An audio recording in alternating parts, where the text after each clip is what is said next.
Terima kasih Amir atas paparannya mengenai indikator tauhid dan tadi ada level-level tauhid yang sudah dibahas sampai 2 dan yang tiganya insya Allah pekan depan. Silakan Tuan dan Puan semua yang sudah bergabung di meeting room, jika ingin bertanya atau ada hal yang ingin disampaikan, diperbolehkan silakan. Bisa di chat, bisa langsung juga bicara. Alhamdulillah ini para wazir hadir ya di meeting room ini. Wazir Zainal hadir, Wazir Nurman, alhamdulillah Wazir Nurman ini mengangkat tangan. Silakan Wazir Nurman, ada yang ingin disampaikan? Oh ya, baik. Assalamualaikum warahmatullahi wabarakatuh. Waalaikumsalam warahmatullahi wabarakatuh. Saya di sesi sebelumnya tidak ikut ya, Hamdi Rizal dan ya kita kadang ada aja di luar dugaan gitu ya. Jadi memang kita bicara tentang tauhid itu tidak cukup dengan hanya pengetahuan gitu ya. Ada perjalanan masing-masing dan karena itu juga kita ya perlu banyak membaca, berguru hingga merasakan oleh diri kita masing-masing gitu ya. Tadi Amir Rizal juga ngutip ya. Ya bisa saja orang itu banyak pengetahuan tauhidnya, banyak bacaannya tentang tauhid, tapi tidak sampai ke amal gitu ya. Ya kan buah dari tauhid itu tadi Amir Rizal salah satunya itu tenang ya. Mutmainnah itu ya. Dari nafsunya itu tenang. Nafsu tenang itu terlihat oleh orang sekitar gitu. Nah, makanya saya dalam hal ini saya merasa masih jauh gitu ya. Tapi kalau hasil bacaan ya tentu ya maaf aja mungkin tidak hanya dalam bahasa Indonesia, bahasa Arab, bahasa Inggris juga bahasa Jerman barangkali ya. Tapi sekarang kita bicara ya kita bisa melihat dari orang terdekat baik di kampung misalnya, baik di kampus atau di tempat-tempat bagaimana ada orang yang ilmu tauhidnya banyak juga disertai dengan amal dengan tenang. Ada yang barangkali ilmu tauhidnya tidak banyak tapi berbuah tenang. Ada yang tauhidnya tidak ada ya tidak tenang, itu kan banyak kan gitu. Nah, karena itu kalau kita di pertemuan sebelumnya sepertinya saya pernah menyampaikan gitu ya. Ini juga kalau tidak salah terkait bagaimana awal-awal tarekat itu praktek tarekat itu muncul tetapi istilah tarekatnya kan belakangan gitu ya. Ya salah satunya kan kalau kita baca tarekat itu secara umum silsilahnya itu berujung kepada Sayyidina Ali secara umum, misalnya Syadziliyah, Qadiriyah dan sebagainya. Kecuali tarekat Naqsyabandiyah itu ke Sayyidina Abu Bakar. Nah, ya sekarang kita sebelum kita bayangkan dulu hasil bacaan kita, lalu kepada Syekh Abdul Qadir As-Sufi dan juga murid-muridnya atau muridnya mursyid yang lain di luar tarekat kita atau guru-guru yang lain. Nah, itu kan baik Nabi maupun para sahabat sama-sama semua sudah mengucapkan Allah ya kan. Ya bahkan ya sama kita juga orang orientalis saja yang hafal Quran ini bisa nyebut Allah kan ada gitu kan. Sama-sama nyebut Allah tetapi hasil atau buahnya kan ya berbeda tergantung apa getaran di hatinya itu. Ada yang bergetar, ada yang tidak ketika nama Allah disebut. Nah misalnya makanya kalau saya pribadi ketika membaca surat, saya terlepas tidak urusan konflik riwayat apa yang jelas, baca Yasin setelah Jumat itu diamalkan oleh ulama dari abad ke abad, khususnya membawa Islam ke Nusantara itu salah satunya membiasakan, mentradisikan baca Yasin pada malam Jumat itu. Kita bicara di dalam surat Yasin itu ayat ke-9 itu kan ada peristiwa ayat itu ya. Wa ja'alna min baini aydihim saddan wa min khalfihim saddan fa aghshaynahum fa hum la yubsirun itu ya. Intinya mungkin nanti si Ilham bisa mencari lah. Kurang lebih dalam asbabul wurudnya itu waktu itu kan Nabi dengan Sayyidina Ali dikepung. Ya, Nabi kan di dalam satu rumah dikepung oleh kaum kafir Quraisy. Nah, tentu kan Sayyidina Ali takut gitu ya waktu itu. Saya berdua dengan Nabi. Nah, akhirnya Nabi itu mengajarkan, saya lagi-lagi ini belum baca dari sumbernya, tapi saya pernah dapat malah dari Sukabumi udah meninggal itu. Di Cicurug itu ada mursyid tapi udah meninggal. Jadi kan Nabi dengan Sayyidina Ali dikepung tuh. Padahal kalau Nabi udah jelaskan Sayyidina Ali juga secara kan bertuhan kepada Allah ya kan. Tapi ada rasa jadi takut kata-kata gitu. Sementara kalau kita lihat di Quran itu ada ayat apa? La takhaf wa la tahzan innallaha ma'ana gitu. Jangan takut, jangan sedih, Allah bersama kita gitu. Itu yang ngucapinnya gampang gitu tuh. Tapi bagaimana pembuktiannya gitu. Nah, Sayyidina Ali kan takut. Akhirnya kata Nabi, ajaz tuka gitu. Nanti mungkin barangkali si Ilham atau Warzir Janal bisa menjelaskan dari perspektif bahasa Arab. Kata Nabi ke Sayyidina Ali, ajaz tuka. Ajaza itu hanya membagi yang juga bisa berkorelasi dengan ijazah. Ijazah kan membagi atau mengizinkan dan sebagainya. Jadi Allah yang diucapkan Nabi diperkenalkan ke Sayyidina Ali agar tidak hanya di mulut juga tembus melewati kerongkongan juga tembus ke hati gitu. Kan itu berdua. Lalu kan Nabi keluar tanpa bisa dilihat oleh kaum kafir Quraisy. Ya ini juga hikmahnya bagi kita.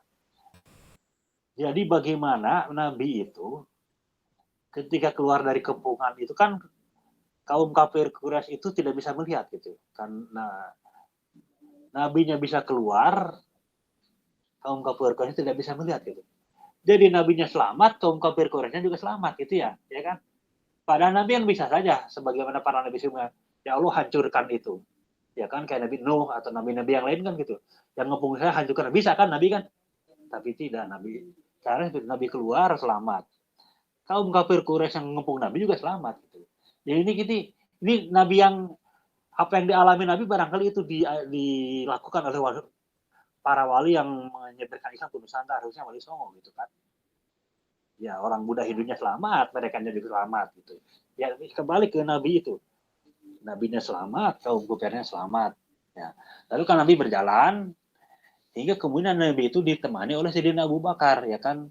Lalu berjalan, dari kejauhan kan dikejar oleh kafir Quraisy ya, bisa mengetahui juga jejak keduanya itu, Nabi dengan Sayyidina Abu Bakar. Lalu kan keduanya itu masuk ke Gua Thur ya. Dan rumahnya mah kekejar kan sama kaum kafir Quraisy itu. Udah mendekati ke pintu gua, cuma kan ada sarang laba-laba gitu kan. Itu kan di dalam Sayyidina Abu Bakar juga kan takut gitu ya. Seperti Sayyidina Ali waktu dikepung di rumah kan takut. Sayyidina Abu Bakar di dalam gua itu kan takut gitu. Akhirnya sama kata Nabi ke Sayyidina Abu Bakar, ajaz juga saya bagi kamu gitu kan. Nah ini menurut saya, kan para sahabat Nabi itu bukan dua hanya beliau ini. Yang jadi khalifah aja ada 4. Ada Sayyidina Utsman, ada Sayyidina Abu Bakar, Sayyidina Umar gitu ya. Cuma barangkali kalau ke Sayyidina Abu Bakar dan Sayyidina Ali itu ada izin untuk mengajarkan turun-temurun gitu ya. Ini ilmu izin ini. Ijazah bagaimana Allah tidak hanya di mulut tetapi tembus ke hati hingga berbuah tenang gitu kan. Kan Sayyidina Abu Bakar itu juga begitu, takut kata Nabi ajar juga aku bagi kepada engkau gitu kan. Misalnya kan saking tenangnya Sayyidina Ali misalkan beliau itu dalam peperangan kan pernah mukanya diludahi oleh kaum kafir Quraisy. Kalau pakai nafsu kan inginnya membalas tapi Sayyidina Ali tidak jadi gitu. Tidak mau agar dia tidak kembali membalas dendam menusuk orang kafir Quraisy yang mulutnya karena nafsu gitu kan. Nah, tidak jadi. Kemudian juga ketika Sayyidina Ali dipitnah mencuri bajunya orang Yahudi, ya kan? Itu kan secara manusia sudah terdakwa Sayyidina Ali. Kan tidak bisa mendatangkan bukti pengakuannya gitu. Sehingga Sayyidina Ali itu padahal khalifah itu kalah di persidangan gitu. Akhirnya diputuskan Sayyidina Ali itu mengambil baju orang Yahudi gitu kan. Jadi Sayyidina Ali seorang khalifah difitnah. Sementara secara empiris tidak bisa membawa bukti. Oh, tidak bisa. Kurang jelas katanya. Tidak bisa membawa bukti bahwa Sayyidina Ali itu mencuri baju orang Yahudi itu. Akhirnya kan disidang. Jadi apa adanya Nabi itu. Tidak mengerahkan bawahannya supaya merekayasa hasil interogasi dan sebagainya, hasil memverifikasi data dan sebagainya.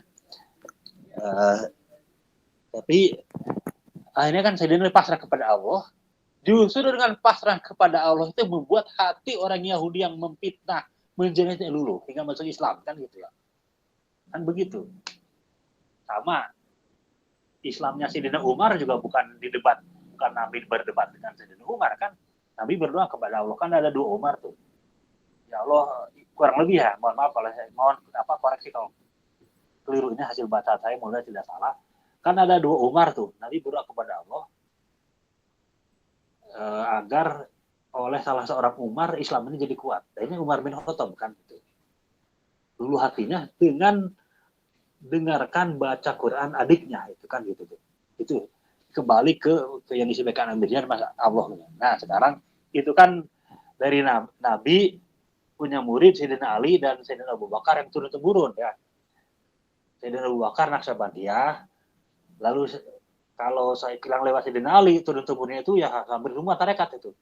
Naqsabandiyah, Qadiriyah, Naqsabandiyah Sayyidina Abu Bakar ya. Selain itu kan Sajiliyah, Qadiriyah, banyak gitu. Nah, lalu kalau kita misalnya sampai ke Abdul Qadir As-Sufi itu kan Sajilah jalurnya tuh. Atau di Banten Abu Yadim Yati atau dan sebagainya. Nah, itu kan semua ada ujiannya. Kalau ujian kepada Syekh Abdul Qadir As-Sufi misalnya, mungkin Amir Rizal bisa koreksi kalau saya keliru. Itu kan ya banyak gitu. Bila balik ke Eropa dalam keadaan miskin gitu ya, karena orang kaya, karena belum masuk Islam kan jadi terputus kekayaan untuk diwariskannya itu. Lalu bisa berdakwah, lalu ke Afrika Selatan yang kulitnya umumnya hitam, bahkan itu kan beliau pernah disembunyikan di bagasi mobil itu ya. Nah, karena istilahnya suka ditikat itu kan sama orang-orang negro itu. Bahkan kalau tidak salah dengar Amir Rizal atau yang lain yang waktu itu bareng ke Afrika Selatan, Syekh Abdul Qadir As-Sufi itu pernah di depan lehernya itu pisau. Itu ya. Coba beliau kata dia mengucapkan Allah itu bisa, yang mau membunuh itu bisa sadar. Kalau sudah yang mau membunuh saya itu, saya Muqaddim Syekh Amir Rizal yang biasa mimpin wirid. Aduh, yang sekarang di Jepang tuh yang siapa? Muqaddim siapa? Yang kulitnya negro itu. Jadi anak yang mau membunuh saya itu menjadi salah seorang Muqaddim Syekh Abdul Qadir As-Sufi. Nah, jadi sekarang gini, kita melihat seorang yang disebut pimpinan, lihat ujian hidupnya gitu ya. Bukan hanya di medsos, banyak baca buku, banyak buat buku, nulis ujian hidupnya gitu. Kalau kita terkait gerakan Dina ini, misalnya Amir Jaim kan itu. Coba di gerakan ini, gitu. Lihat ujian hidupnya. Karena di Quran sendiri kan ada, secara umum kan ada ujian itu bisa minal khauf wal ju gitu ya. Jadi ujian itu dengan perasaan takut dan lapar kan gitu tuh. Nah, maka tadi saya share baru ini ya, tadi yang saya share misalnya. Ya saya alami sendiri misalnya. Ya maaf kalau tidak berkenan gitu. Kayak Kiai Rifai Arif itu kan, atau kiai yang lain, bagaimana mereka itu mendirikan pesantren di kampung yang dulunya angker, penakutkan, tapi di situ. Atau Kiai Ahmad Sanusi, ini kebalik kalau beliau. Pesantren awal di kampung ketika Belanda Terus Sukabumi malah masih mendirikan pesantrennya di kota gitu untuk lawan Belanda kan gitu. Jadi banyak yang di luar umumnya manusia gitu. Karena kembali ke yang disampaikan Amir Rizal, ya tauhidnya tuh sudah bukan hanya pengetahuan, bukan hanya ilmu. Kan ilmu itu ada 3 tingkatan gitu. Ada ilmu yakin, ada ainul yakin, ada hakul yakin kan gitu. Jadi secara umum kalau dalam bahasa Imam Ghazali juga tingkatan manusia kan ada 3. Ada manusia umum, ada manusia khusus, ada khususnya khusus gitu. Itu ada tingkatan-tingkatan gitu. Nah, jadi itu kembali ya ke tauhid ini. Akhirnya kan kita selain ke misalnya Abir Zaim, ke Syekh atau yang lain, kita bisa lihat ulama-ulama lain yang bagaimana ujian hidupnya itu. Ujian hidupnya tapi ya banyak tapi bisa lolos. Ya, memang namanya ujian ya gitu. Karena dari satu ujian ke ujian bisa dilewati gitu. Nah, jadi itu secara umum gitu. Makanya bagi saya ya sebelum misalnya bertemu Syekh Abdul Qadir As-Sufi juga kan ada pengalaman langsung model carry Pak Arif misalnya. Jadi semua itu ya cuma memang perlu kesabaran gitu. Cuma dia terbukti gitu perjalanan itu. Nah, jadi karena itu kita juga mudah-mudahan selalu berdoa gitu. Karena ada istilahnya syariat hakikat kan gitu. Sekarang kita berlakukan di dunia kan syariat. Nah, itu harus dibuat dengan hakikat. Hakikat itu kan ada tauhid gitu. Jangan sampai sibuk melakukan nilai dirham syariat, tapi hakikatnya kurang gitu. Atau sebaliknya, konsentrasi hanya kepada Allah, tapi syariat tidak dijalankan. Dirham diberlakukan. Jadi semua mesti disatukan gitu. Nah, jadi secara umum seperti itu. Karena itu kita akhirnya berpandangan bisa saja ya. Ada orang atau ulama yang hakikatnya sudah bagus, tetapi mungkin di syariatnya kurang. Atau sebenarnya di syariatnya ini kuat atau diperdalam, tapi di hakikatnya kurang. Ada kedua-duanya. Dan menurut saya pribadi, Syekh Abdul Qadir As-Sufi ini dua-duanya gitu. Hakikat syariat, dan hanya beliau itu yang bisa menjelaskan zaman ini zaman riba gitu. Ya mungkin kalau yang hanya tahu hakikat saja, memencil di kampung, tapi tidak memberikan solusi untuk umat secara umum. Nah karena itu, saya juga jadi tergali di memori saya, ada hadis, ada apa bukan hadis ya? Ini perlu dibaca lagi tentang hadis ya, kalau tidak salah. Al ulama'u warasatul anbiya. Para ulama itu pewaris para nabi gitu kan. Nah, nabi ini kan ada yang nabi saja, ada yang nabi sekaligus rasul gitu ya. Kalau rasul itu kan risalahnya untuk seluruh manusia gitu. Tampak secara fisik gitu. Kayak kejujuran Nabi Muhammad gitu. Nah, kalau nabi rasul kan dari kata arsala, mengutus, utusan gitu. Kalau nabi dari kata naba'a, memberi kabar besar, berita besar. Karena berita besar yang bisa dipahami oleh orang-orang terdekat nabi dan murid-murid nabi gitu. Misalnya seperti zaman sekarang. Nabi itu sudah menyampaikan akan datang layatianna 'alan nasi zamanun yastahiluna riba bil bai. Akan datang suatu masa pada zaman itu manusia menghalalkan riba dengan sebutan jual beli gitu. Hadisnya ada tuh. Tapi siapa yang bisa memahami hadis gitu ya? Nabi berita besar dari Nabi ke hadis itu. Untuk zamannya saya Abdul Qadir As-Sufi. Ya. Yastahiluna riba, manusia itu menghalalkan atau menyebut halal riba dengan sebutan jual beli. Yaitu saya Abdul As-Sufi gitu. Jadi kembali ada ulama yang mewarisi Rasul sekaligus kenabiannya, ada hanya kenabiannya saja. Ya mungkin ya memencil saja, tapi selamat ya. Tapi walau alam kalau saya Abdul As-Sufi mewarisi tidak hanya kenabian, tetapi juga kerasulan gitu. Risalah, bukannya nubuah. Nah, karena itu kita juga di wirid Syekh Muhammad Ibn Habib itu banyak untean atau syair yang kalau diperdalam itu bagaimana berbuah tauhid Kalau udah berbuah tauhid tenang karena tidak melihat, hanya Allah yang melihat, jadi tenang gitu. Ya kan ada syairnya apa kalau lihat wa afnina an wujudinal majazi fi wujudikal hakiki. Fanakanlah atau leburkanlah atau hancurkanlah wujud kami yang majas ke wujud engkau yang hakiki, gitu kan gitu tuh.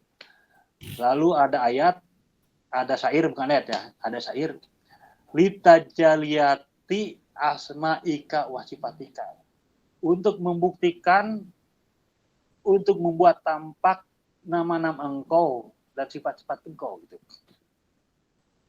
Yang ini kan seperti dulu ya, zaman Wali Songo. Mereka kaya dengan dagang dan sebagainya, dermawan. Itu kan tampak penampakan sifat Rahman Rahim Allah kepada para Wali Songo itu. Enggak, orang Buddha Hindu yang dikasta-kasta itu kan tertarik gitu. Kalau sekarang kan banyak sekali ulama miskin atau kumuh atau banyak hutang misalnya, kan gimana mau tertarik? Apalagi dalam sistem yang $1.16.000 sudah 26 tahun, mana tertarik kita Islam zaman sekarang kan gitu. Dan itu bisa menjelaskan keterpurukan, keterbelakangan Islam atau umat Islam zaman sekarang.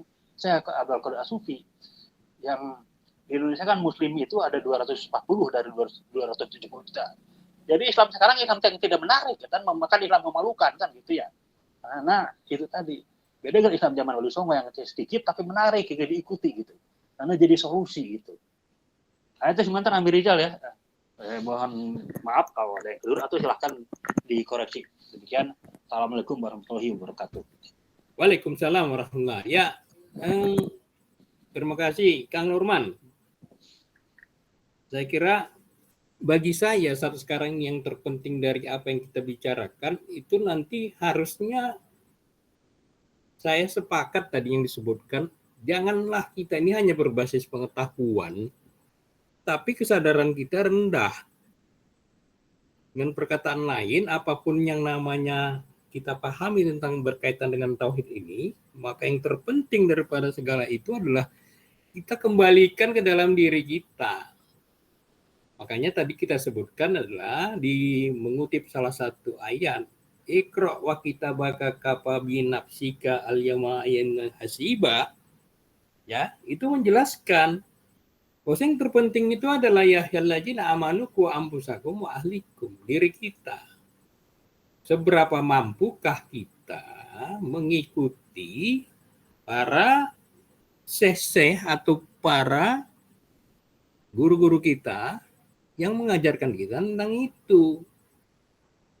Jadi janganlah lagi kita cerita tentang dongeng masa lalu. Terlalu banyak. Bukan dilarang, enggak dilarang. Cuman bisakah saat sekarang ini kita melihatnya dari perspektif kita sendiri? Bagi saya itulah yang membuat kita ini harus memperhatikan lebih lanjut apa yang selalu dibilang syekh kita.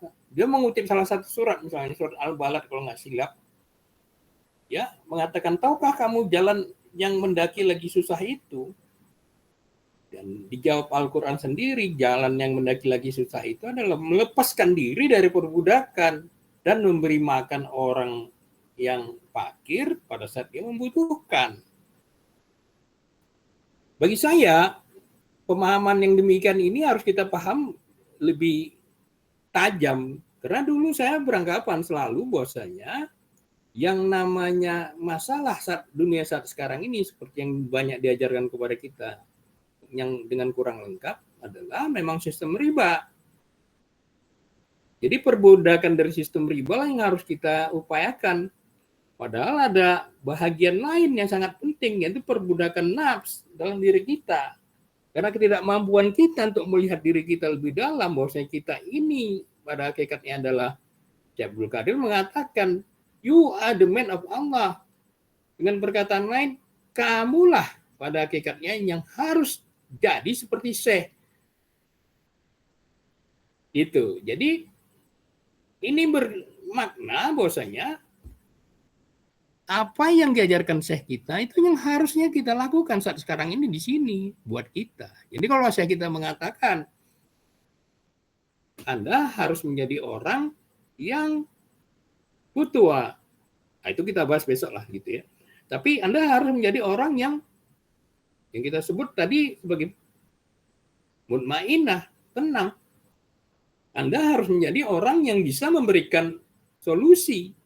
Anda harus bisa orang yang bisa memberikan, mengidentifikasi masalah dunia saat sekarang ini. Dan Anda bisa memberikan jalan keluarnya, dan Anda bukan hanya bisa memberikannya, tapi sekaligus menyelamatkan gitu. Jadi dengan perkataan lain, bagi saya indikator amal itu yang penting gitu, bukan indikator pengetahuan. Karena kalau kita hanya bicara tentang indikator pengetahuan, maka itu tadi saya khawatir kita itu melanggar hukum Tuhan juga. Ya, jangan kamu katakan sesuatu yang tidak kamu lakukan. Surat As-Saff ayat 2 kalau nggak silap gitu. Jadi Allah tidak suka itu gitu. Nah, itulah sebabnya bagi kita yang saya katakan tadi bukan soal tauhidnya, tapi indikator tauhidnya yang kita amalkan sehari-hari itu lebih penting buat kita. Jadi kalau kita melakukan itu, poinnya di kita gitu. Poinnya di saya. Ya ayyuhalladzina amanu qu anfusakum wa ahlikum. Jadi pertanyaannya adalah seberapa besar indikator tauhid yang sudah saya pahami dan saya lakukan buat diri kita dan extend ke yang kita sebut sebagai ummah gitu. Dan menurut saya itu masalah kita gitu. Nah, inilah yang penting kita pahami.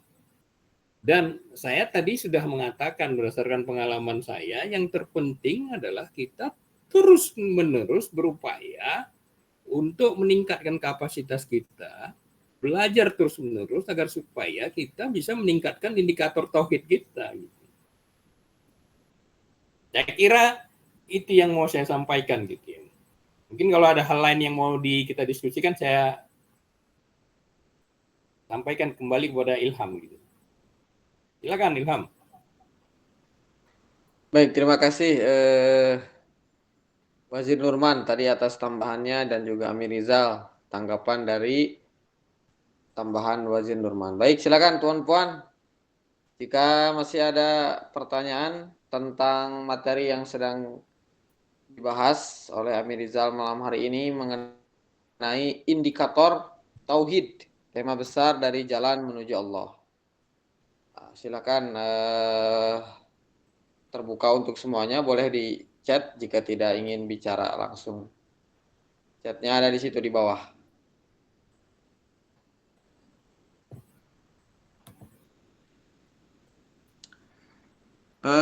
Amir, saya mau bertanya nih Amir tentang Silakan.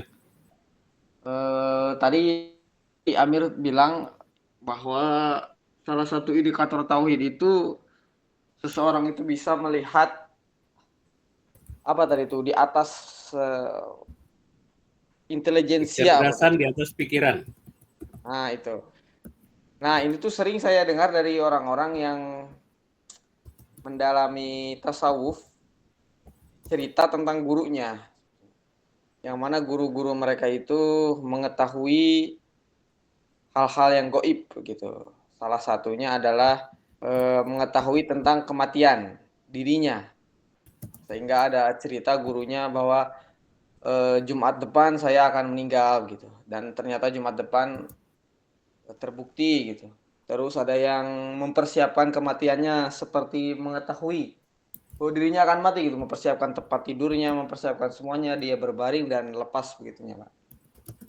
Nah, apakah mengetahui tentang kematian itu bisa terjadi pada seseorang yang dipilih oleh Allah seperti tadi? Ataukah itu, ya itu pertanyaannya Amir, mungkinkah atau tidak? Sangat mungkin. Saya sudah menemui orang-orang yang bisa melakukan hal itu gitu, dan itu confirm. Jadi ini bukan teorik ya, ini fakta buat saya gitu. Karena kalau kita berani menyatakan sesuatu tentang sesuatu yang ada itu, kita harus punya bukti-bukti buat diri kita. Jadi buat pengalaman buat kita gitu. Nah, itulah yang kita sebut dengan kecerdasan di atas pikiran. Apa itu kecerdasan di atas pikiran? Kan ada hadis Nabi yang mengatakan, jika hati manusia itu tidak dikelilingi oleh setan, maka nampaklah olehnya rahasia kerajaan langit. Gitu. Jadi sudah kelihatan bahwasanya tadi salah satunya udah kita diskusikan, ya.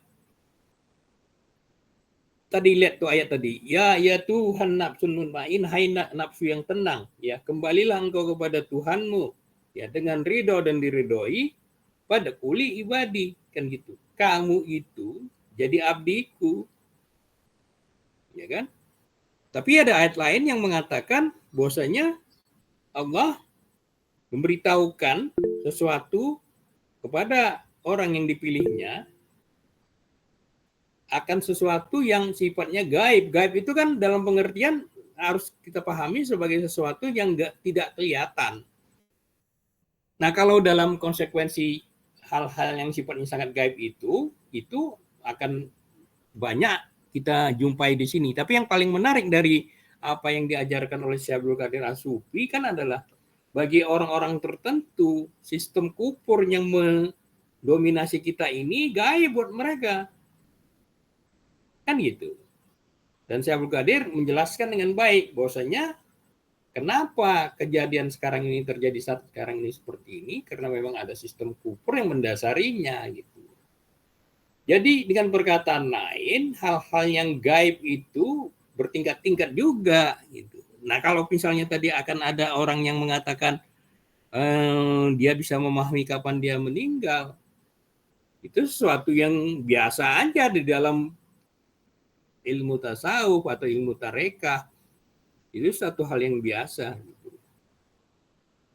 Bahkan kalau kita bisa lihat lebih lanjut misalnya, banyak orang bicara nanti hal-hal yang sifatnya lebih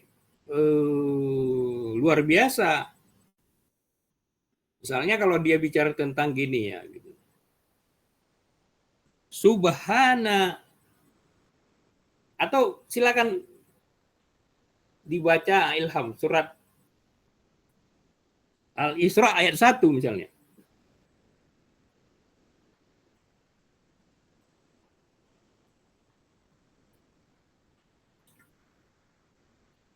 Jadi Ilham.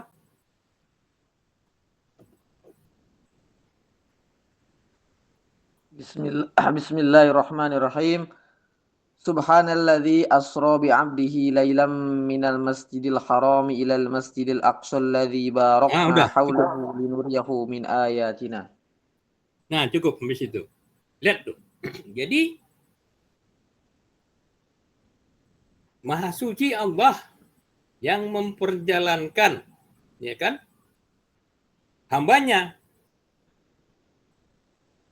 Nah, di ayat yang selanjutnya disebutkan, ayat yang di bawahnya mengatakan sebetulnya, dan kamu untuk melakukan itu membutuhkan power.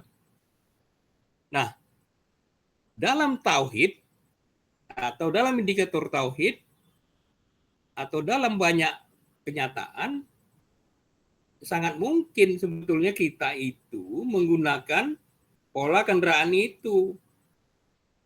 Tapi kan selama ini kita nggak bahas itu. Ya kan, karena kita tidak fokus atau acek masuk dengan sesuatu yang kita sebut sebagai sesuatu yang di luar nalar kita dan tidak dibicarakan gitu. Tapi membuatnya menjadi simpel adalah ajaran Syekh Abdul Qadir itu adalah selalu mengatakan membalanskan antara yang hak dengan yang batil di satu sisi, tapi membahaskan juga sesuatu yang sifatnya gaib, al-gaib, tetapi juga gaib duniawi gitu. Ini kan, sehingga dengan demikian kita sampailah menjadi yang kita sebut sebagai umatan wasatan, bahwasanya kita tuh berada di tengah. Bukan sesuatu hal yang tidak mungkin juga itu terjadi, tetapi kalau Syekh Abdul Qadir katakan adalah yang rahasia itu jadi dirimu sendiri, jadi rahasiamu sendiri, nggak usah dicakapkan kepada orang lain.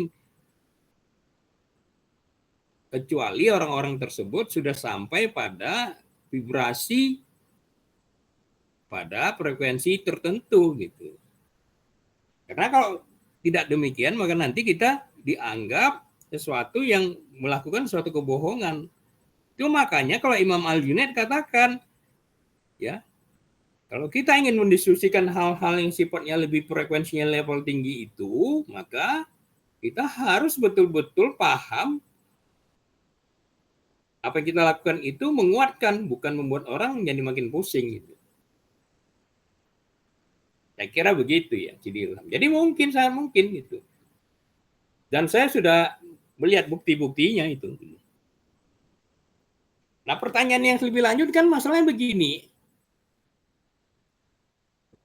Apakah berita itu hanya menjadi berita tetapi tidak menjadi pengalaman buat kita?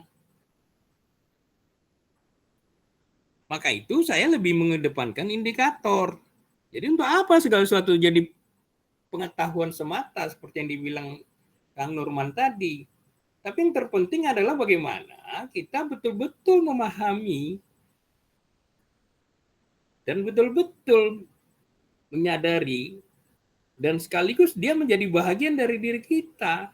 Bukan sesuatu yang kita hanya sekedar bicarakan, kelihatan hebat, tapi nggak bermanfaat langsung buat kita dan keluarga kita gitu. Buat kita dan jemaah kita. Itulah sebabnya saya lebih mengedepankan indikator gitu, bukan pengetahuan gitu. Ya kalau indikator sifatnya lebih amal dia. Gitu. Saya kira begitu. Kang Ilham. Baik Amir, terima kasih banyak atas jawabannya. Silakan Wazir Nurman, ada yang ingin disampaikan? Sepertinya ini ya, tertekan, kepencet. Ya silakan Tuan dan Puan. Ya silakan Amir. Ada lagi? Ada pertanyaan lagi? Ya, sementara ini belum ada yang masuk. Ini ada Wazir Zainal tadi pamit keluar. Silakan Amir, Amir, Wazir Nurman. Oh iya, tadi terkait ini ya. Tadi Amir Rizal menyampaikan di tasawuf itu ya hal-hal yang ditanyakan oleh Sidi Ilham itu memang ya terbukti ya. Ini lagi kalau baca sejarah misalnya Syekh Abu Hasan Sajili juga begitu. Ya, jadi beliau itu sosok bareng muridnya gitu ya. Intinya lah, kayaknya beliau itu sudah menyampaikan akan ada sesuatu di Humaira. Humaira itu kan tempat di Mesir gitu. Ke muridnya itu, sehingga ini beliau wafat di situ gitu. Imam Ghazali juga begitu, sebagaimana tadi Sidi Ilham, walaupun tidak disebut ulamanya, jadi Imam Ghazali itu mandi seperti mandi wajib gitu ya, mandi wajib bahkan pakai kapan sendiri, lalu nasihati muridnya, kalian hendaklah ikhlas, lalu wafat gitu. Itu kan dicerita di ini. Nah, saya yang semula pernah anti tasawuf, membid'ahkan bahkan menuduh syirik gitu ya. Misalnya ke Buya Dimyati, saya pernah begitu. Cuma kan perjalanan itu kan juga ya faktor usia, perjalanan mungkin Sidilah masih 30 tahunan, saya jelang 50, Amir Rizal 60 gitu kan. Walaupun itu bukan ukuran sih, cuma intinya kita bisa perjalanan gitu. Ini saya alami langsung nih, Buya Dimyati misalnya ya, yang di Pandeglang itu. Yang semula saya anggap beliau itu ahli bid'ah, ahli syirik gitu. Waktu saya tingkat S1 di Unpad itu. Perjalanan gitu. Jadi saya sudah dengar lama tentang Buya Dimyati, karomah dan sebagainya. Tapi saya tuh nggak percaya gitu, ya biasa aja gitu. Bahkan ketika saya kan berbagai kajian kita banyak ikuti itu. Yang disebut karomah itu bagi saya waktu itu ya bisa jadi justru syirik sama bid'ah gitu. Syiriknya itu karena misalnya memelihara jin gitu ya. Bid'ahnya itu misalnya saum tiap hari. Padahal kan yang ada hanya Daud dan sebagainya. Seperti itulah katakanlah. Nah, Saya kan yang sudah saya banyak cerita lah, ini saya berubah lah gitu. Saya ketemu Buya Dimyati itu Maret, kan sajiliyah beliau tuh. Jadi gini, tadinya kan saya bareng muridnya Pukor Syekh Abdul Qadir As-Sufi, cumakah saya tidak serak, saya tinggalkan itu murid-murid saya awal Syekh Abdul Qadir As-Sufi ini, saya mau berguru ke Buya Dimyati, kan sama-sama sajiliyah ya. Nah, itu awalnya begitu tuh.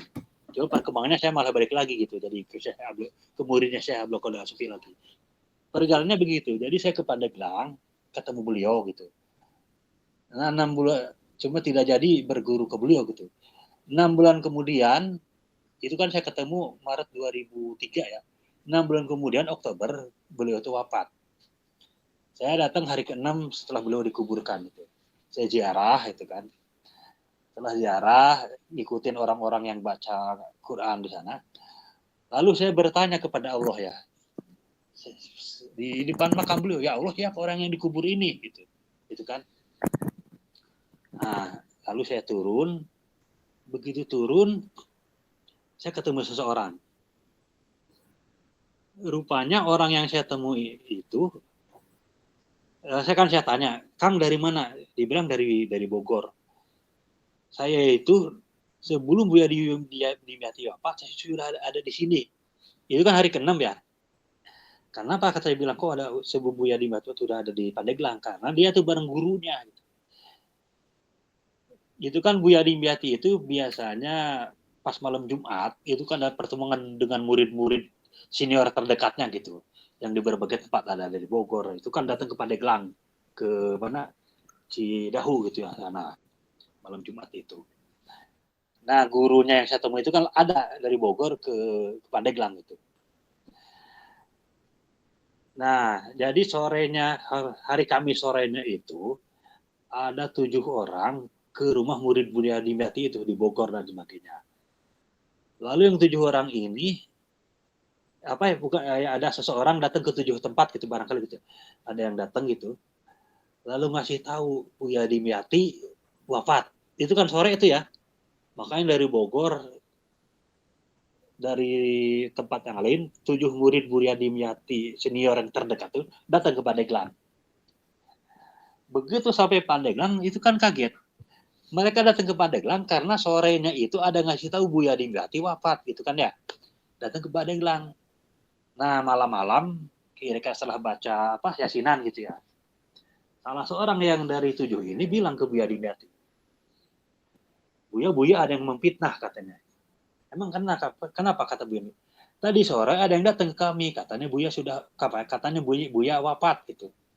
Kata Buya Dimyati gini, kamu jangan sembarangan bilang-bilang fitnah.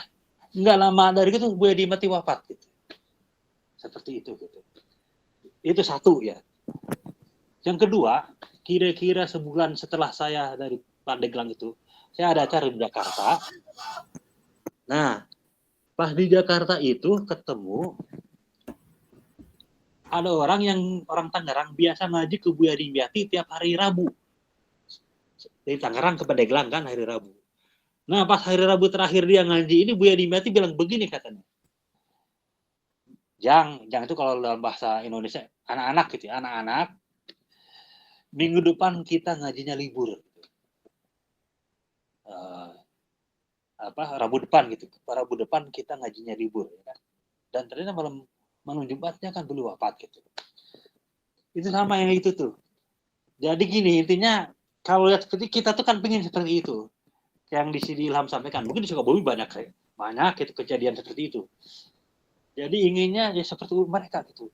Dikasih memang ada firasat, tadi saya tahu di persiapan mau wafat itu. Makanya ini barangkali kenapa Islam Sufi ini Sufi misalnya di Indonesia itu terbanyak diminati dulu gitu ya. Karena ulamanya terbukti dengan husnul khotimah itu gitu. Ya. Kan ada tuh yang pas baca Quran wafat, pas ini kan yang tertarik. Bukan karena banyak baca bukunya saja, kitab saja. Lalu begitu, tapi memang di akhirnya itu husnul khotimah mereka itu. Bahkan seorang sudah tahu ini Allah itu kan maha gaib. Ketika orang terdekat kepada Allah itu para walinya ya Allah kasih tahu yang gaib gitu kan gitu ya. Jadi wallahu alam gitu ya. Bagaimana kejadian seperti itu? Atau kayak kiri Pak yang sering saya tulis ya begitu. Kayak udah ada, gimana ada kayak sudah buat proposal mau meninggal itu. Ya tinggal kitanya bagaimana gitu. Nah, ini kan trade yang apa? Nah, sekarang kita bukan mengkultuskan Syekh Abdul Qadir As-Sufi ya. Nah, ini Amir Rizal waktu kesana sering nginep di Syafiq gitu ya. Jadi ada cerita juga tentang Syekh Abdul Qadir As-Sufi itu. Jadi Syafiq itu waktu itu kan dia peselancar tuh. Peselancar. Dia sampai ke Bali ya. Orang Afrika Selatan ke Bali. Lalu dari Bali itu bareng temannya nyebrang ke Banyuwangi ya kan. Lalu di Banyuwangi itu ke hutan. Begitu di hutan ketemu ulama yang hidupnya di hutan gitu. Kita aja nggak tahu kan. Aduh namanya siapa ya? Syekh Muhammad Isa bin Muslim atau apa. Pernah ada ulama di hutan gitu. Lalu kan ke hutan tuh. Sampai itu ketemu ulama yang di hutan itu. Terus kata ulama yang di hutan tuh begini. Kamu muridnya Syekh Abdul Qadir As-Sufi ya? Sampai segitu, kita aja nggak tahu. Dan Syekh Abdul Qadir As-Sufi itu pernah menyampaikan di dersnya itu, para wali itu ada yang di laut, ada yang di daratan, di berbagai tempat. Gitu. Lalu saya mengutip siapa? Sidi Ahmad Thompson. Jadi ketika Islam maju, para wali itu tampil. Ketika Islam mundur, para wali itu tersembunyi. Gitu. Ya, demikian ya.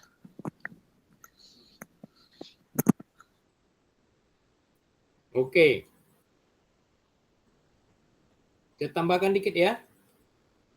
Silakan Amir. Ya, itu tadi saya kira balik lagi ke dalam diri kita. Bahwasanya Syekh Abdul Qadir As-Sufi saat ini udah meninggal.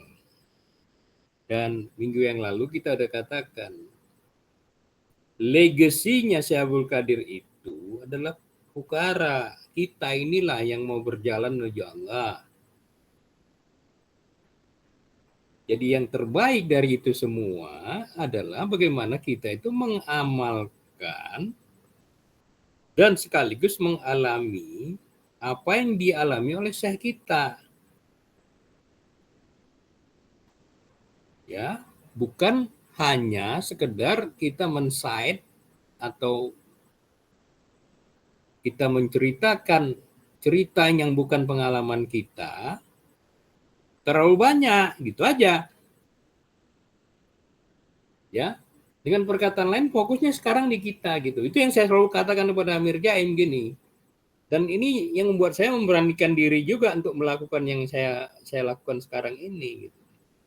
Karena salah satu hal yang jadi masalah kita adalah gitu, tidak ada orang yang langsung yang memungkinkan kita itu bisa belajar langsung kepada dia. Itu kan masalah kita kan. Nah, oleh karena itu harus diambil tindakan dengan segala konsekuensinya. Tapi dengan catatan, ya kan? Dengan catatan itu apa? Misalnya, bagaimana kita melakukan sesuatu itu dengan referensi. Dan kemudian bagaimana kita melakukan sesuatu itu dengan konfirmasi. Dan juga bagaimana melakukan sesuatu itu adalah dengan niat kita terus-menerus belajar gitu. Jadi intinya di dalam diri kita. Bukan lagi di dalam syekh kita.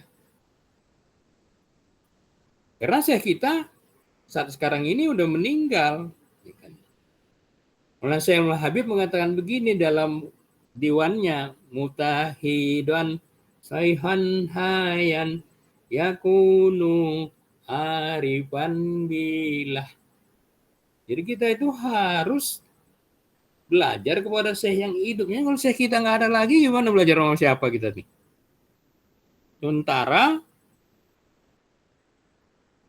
kalau kita mau melakukan perjalanan kepada syekh-syekh kita yang ada di sana, Anda tahu kan masalahnya gimana kan gitu. Jadi it's your time now. You are the man, you are the person, you are the woman gitu. Tentu dengan segala hormat kepada siapapun adalah kita harus keluar ke mulut umat atau jemaah kita ini. Karena kalau nggak begitu, makin lama kita akan makin menjadi menurun. Ya kan? Itulah sebabnya saya kira kita harus berani. Padahal itu kan yang dibilang saya juga. Ya. Take glorious mistake gitu kan.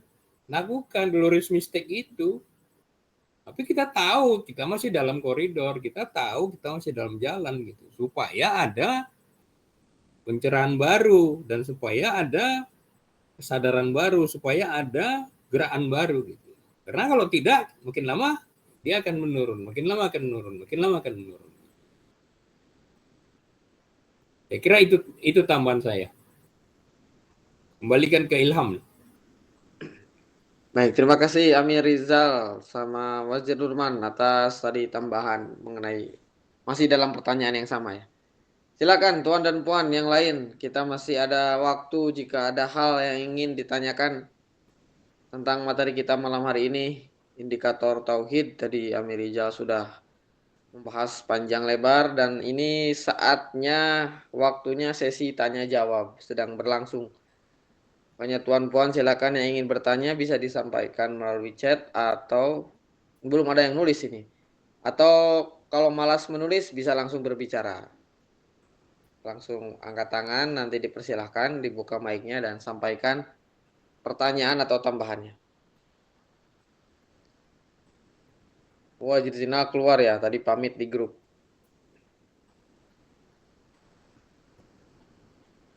Ya silahkan, Sidi, tuan, puan. Ini tuan semua kayaknya. Oh ada nih, Ibu Dina ya.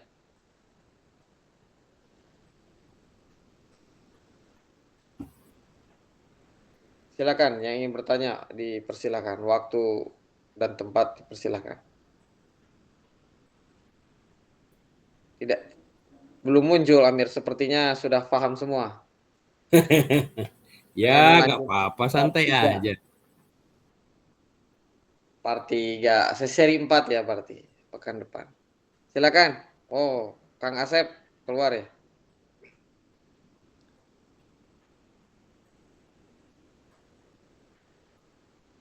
Nah, kalau tidak ada lagi pertanyaan, saya kira kita bisa tutup aja. Ya. Baik.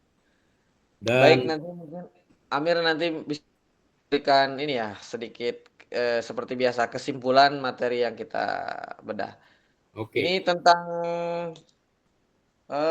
apa informasi mengenai rekaman ini masih insya Allah setiap apa materi itu tersimpan rekamannya. Cuman editor kita ini masih sibuk. Kemarin kita tanya masih proses editing sejak seri awal sampai sekarang. Pokoknya rekaman aman tersimpan. Jadi tuan dan puan tadi juga ada beberapa yang izin tidak ikut dan menunggu hasilnya di YouTube karena mungkin ada satu hal yang beliau berhalangan untuk ikut kajiannya pada hari ini. Insya Allah nanti kita tunggu saja publish dari mulai seri awal, dari mulai kajian Wazir Nurman yang pertama tuh, terus Amir Rijal seri 1.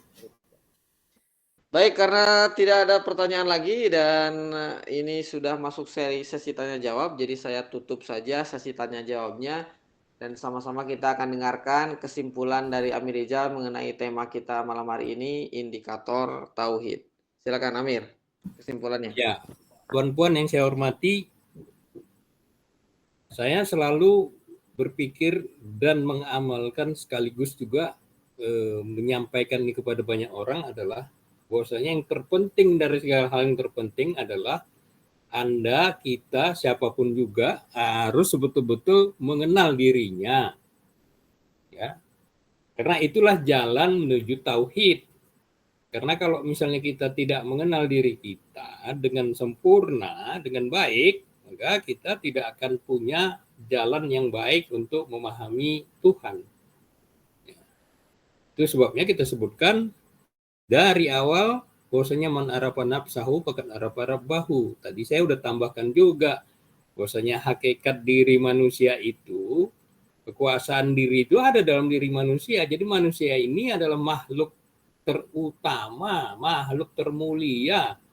Yang mulia itu kita harusnya, bukan orang-orang di luar kita. Ya, yang selama ini kita kan lakukan adalah, ya Rasulullah mengatakan begini, iya kita tahu itu. Nabi Isa alaihissalam mengatakan begitu, iya kita tahu. Soalnya adalah kita gimana?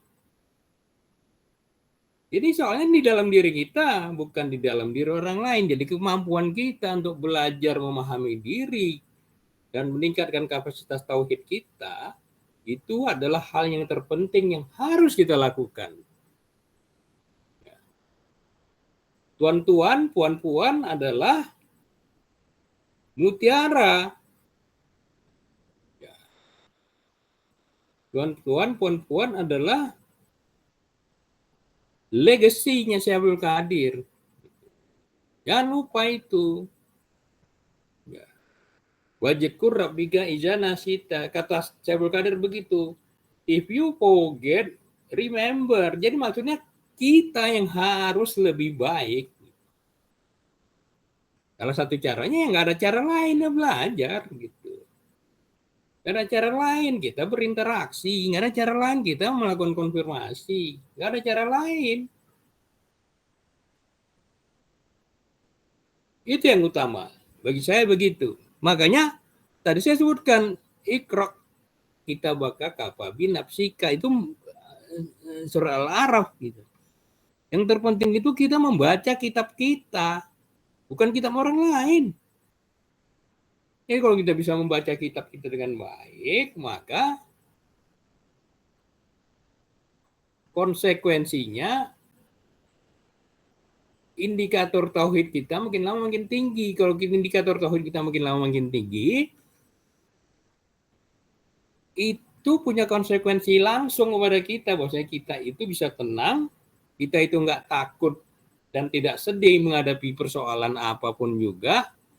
Apalagi kita sudah pahami apa yang disampaikan oleh Amir Jaim misalnya, atau apa yang disampaikan oleh Syekh Abdul Qadir, bahwasanya sistem ini membuat kita itu menjadi semacam artificial intelligence robotik gitu ya, sistemik, yang membuat kita itu kalau misalnya kita nggak punya pegangan yang kuat untuk itu, maka kita akan terus merasa terpaksa, kita khawatir, kita takut, dan kita psikosis gitu, sakit juga kita.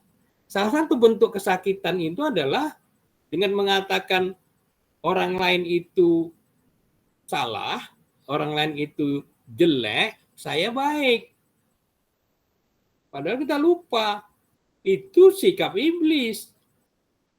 Jadi hakikat itu harus kita pahami. Kau jelek, kau salah, aku benar. Bukankah itu sikap iblis? Jadi hati-hati, dia mau saya bilang hati-hati. Jadi pada saat kita itu sudah makin meningkat karakteristik atau kita sebut indikator tauhid kita, pada saat itu konsekuensi yang harus kita lakukan adalah menjadi rahmat kita buat keluarga kita terutama gitu ya, ayyuhalladzina amanu qu anfusakum wa ahlikum. Ya, bukan hanya sekedar menjadi rahmat, kita bisa memecahkan masalah kita bisa menjadi sesuatu yang menjadi inspirasi buat orang lain dan menjadi rahmat. Barulah kita bisa disebut legacy. Saya kira itulah tujuannya kita meningkatkan kapasitas ini, bukan orang. Nggak ada urusan sama orang. Ya nggak ada urusan sama orang. Jadi Syekh Abdul Qadir juga pernah begitu, urusanmu sendiri. Nah, urusan kita sendiri. Maksudnya adalah apa? Ya, teruslah kita meningkatkan kapasitas diri kita supaya kita itu menjadi orang yang punya makam bukan hanya baik buat diri kita, tapi juga baik buat orang lain. Jadi sebetulnya adalah jangan pernah melupakan itu, karena Syekh Abdul Qadir sudah bilang bahwasanya Bukhara is my legacy.